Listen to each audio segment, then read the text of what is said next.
Do you ever find yourself needing to make everyone around you comfortable?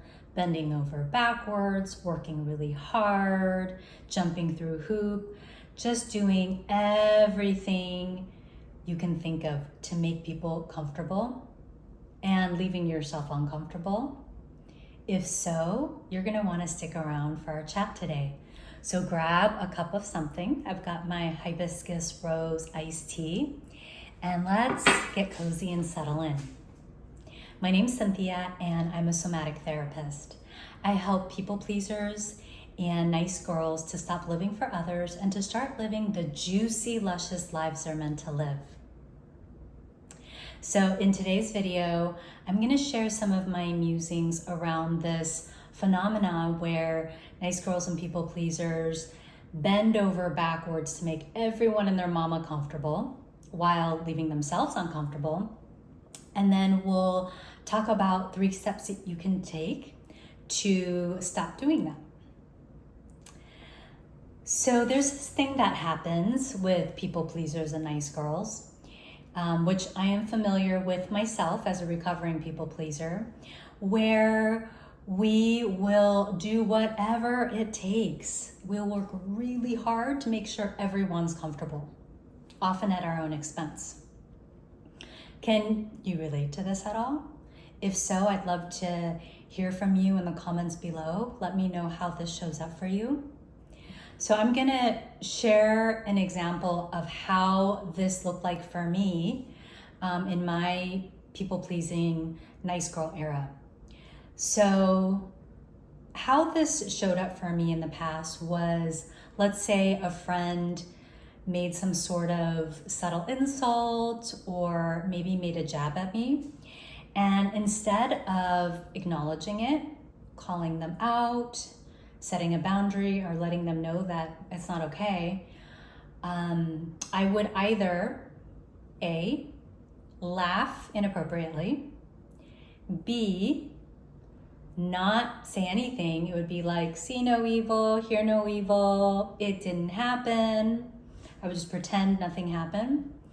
Or C, I would actually let them off the hook and excuse them for their poor behavior. So that might sound something like, oh, it's okay, no offense, no worries, no problem. And I would just act like everything's okay and it didn't bother me, when inside it did hurt my feelings or it did bother me.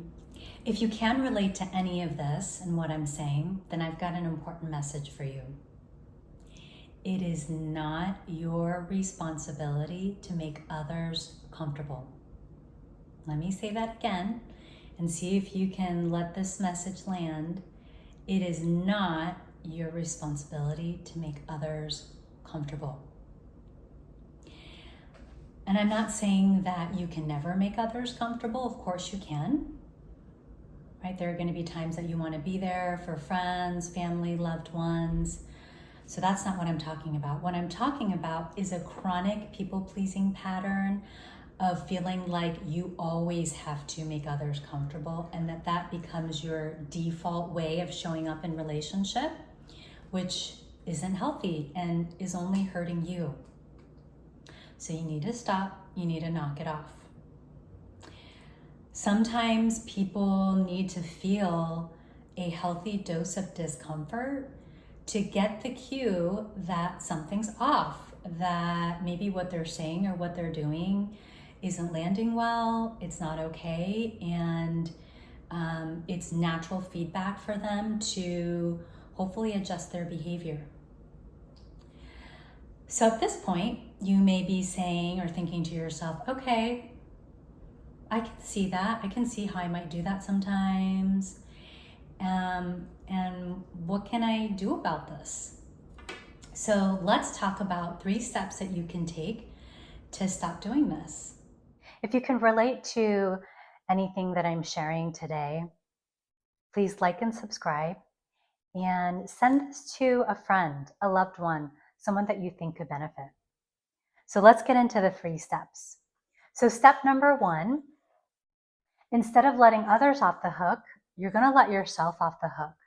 So start using this personal mantra every day. I am not responsible for making others comfortable. I am not responsible for making others comfortable. And just repeat it to yourself several times a day. Step 2, so what we're starting to do is we're starting to pattern interrupt. We're going to interrupt this old pattern of needing to make everyone comfortable. And so in step 2, I want you to think back to the last time or a recent time when you were bending over backwards to make everyone comfortable. So I'll give you an example. This was in my 20s, and I remember being with a friend of mine, and I had shared with her something that I had said or done, or a decision that I had made, and then ended up regretting. And her response was to knock me on the head, on the top of my head, which actually hurt. And how I responded to that was to laugh it off like it was okay. And so I want you to take a moment and think about a recent situation where you made someone comfortable. And what we're going to do is we're going to have a do-over.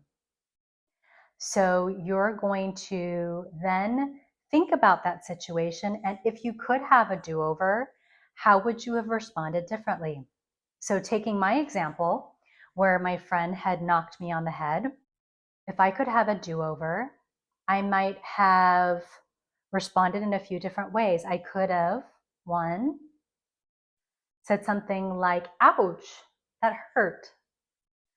Or I could have said something like, that's not cool. So think about in your situation. If you could have a do-over, what would you say or do differently?